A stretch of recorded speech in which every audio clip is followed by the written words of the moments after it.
যেভাবে মানুষকে খুন করেছে, গুম করেছে,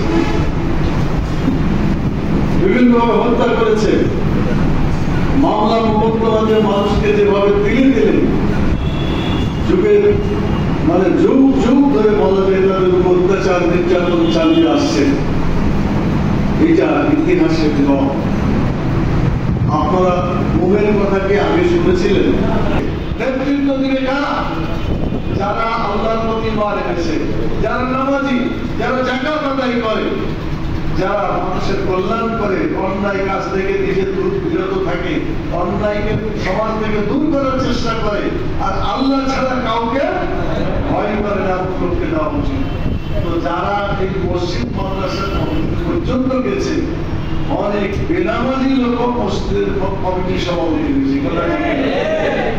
যতক্ষণ পর্যন্ত আল্লাহর জমিনে আল্লাহর আইনকে বিজয় করতে না পারবো